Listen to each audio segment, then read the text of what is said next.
علوم اتنے ہیں، وہ اس وقت جو ضرورت ہوتی ہے اس وقت وہ اس زمانے کے اللہ تعالیٰ لوگوں کو پیدا کرتا ہے جو اس میں سے اس زمانے کے خزانے نکالتے ہیں، اس زمانے میں ضرورت ہے. یہ ہے بات، یہی تو قرآن کی اور حدیث کی خصوصیت ہے. ہر زمانے کے مسائل اس میں سے نکلتے ہیں. کہ آج کے زمانے کے مسائل کیسے نکلیں تو اس پر حدیث پر غور کرتے ہیں کہ کیسے نکلیں گے. اب مثلا جب یہ مسئلہ درپیش آیا دنیا میں، جب دنیا ڈسکور ہوئی اور یہ مسئلہ پیش آیا کہ دنیا میں ایسی جگہ ہے جہاں سورج غروب ہی نہیں ہوتا، کئی کئی دن غروب نہیں ہوتا، 6 مہینے بھی نکل جاتے ہیں، بعض جگہ پر کم بھی ہے، 1 ہفتہ غروب نہیں ہوتا یا 1 ہفتہ طلوع نہیں ہوتا. کیا کریں؟ آپ علماء بیٹھے سر جوڑ کر دیکھو بھائی اس کا کیسے حکم نکالیں. تو حدیث دجال آ گئی. جب دجال آئے گا تو پہلا دن 1 سال کا ہوگا، گھڑیاں ہماری 24 گھنٹے کے حساب سے چلیں گی، سورج غروب نہیں ہوگا. آپ نے ہم کیا کریں؟ فرمایا کہ تم اوقات نماز جو پہلے سے پڑھ رہے اس کے مطابق نماز پڑھو.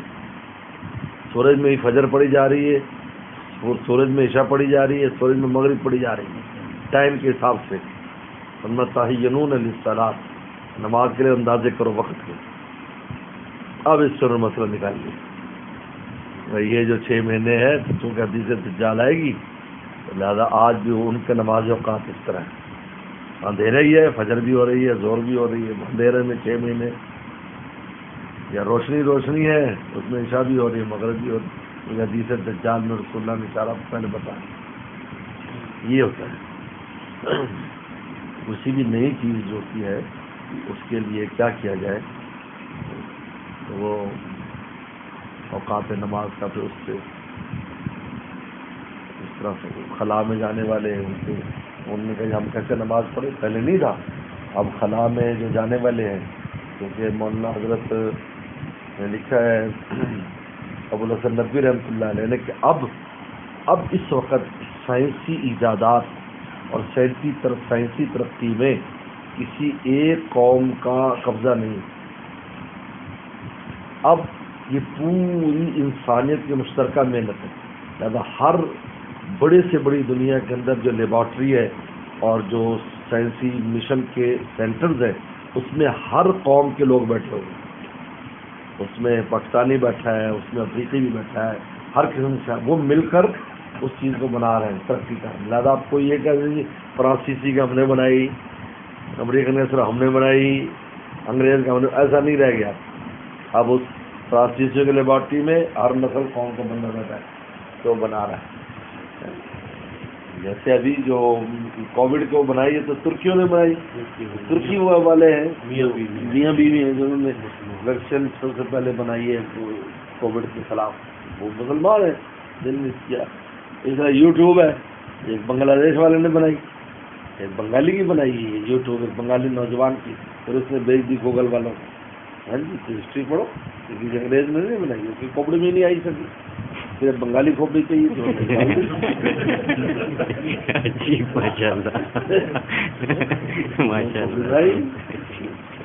بنا دی. بات کیونکہ مچھلی کی کھوپڑی الگ ہے، گائے کی مچھلی الگ ہے. مچھلی کھانے میں کھوپڑی اور کام کرے گی، گائے والے کی الگ کرے گی، گھوڑے والی کی الگ کرے گی، گھوڑے کا ماغ کھائے گا تو الگ کرے گی. تو لہذا اب مسلمان بھی ہیں، خلا میں جاتے ہیں، مسئلہ پوچھا امان نماز سے کیا کریں، وہاں تو اوقات ہی نہیں ہے. وہ نماز ہو گئی، تم علماء کرام نے اس پر بات کی، نماز سے حل بتایا کہ ہاں کس طرح نماز پڑھنی ہے. آپ نے بات راکٹ کے اندر ہی نماز پڑھنی ہوتی، راکٹ کے اندر کس طرح نماز پڑھنی. من پوچھا، مفتی صاحب نے خود لکھا کہ ہمارے پاس سوالات آئے جدہ میں جو محاضرہ ہوا اس کے اندر سوالات آئے کہ ہمیں بتائیے. ان میں عرب لوگ بھی تھے جو سائنس میں جاتے ہیں خلاؤں میں، فرانسیسی وہ نیشنل ہے یا امریکن نیشنل ہے یا رشیا میں ہے، مسلمان بھی ہیں. اسلام کی خصوصیت ہے کہ ہر زمانے میں لوگوں کی گائیڈنس کے لیے اس کے پاس دلائل موجود ہے اور راستہ موجود ہے. ماشاء اللہ. اور کسی مذہب میں نہیں، وہ اسٹک ہو گیا، نہیں کوئی چیز نہیں. اللہ کا جی فضل ہے.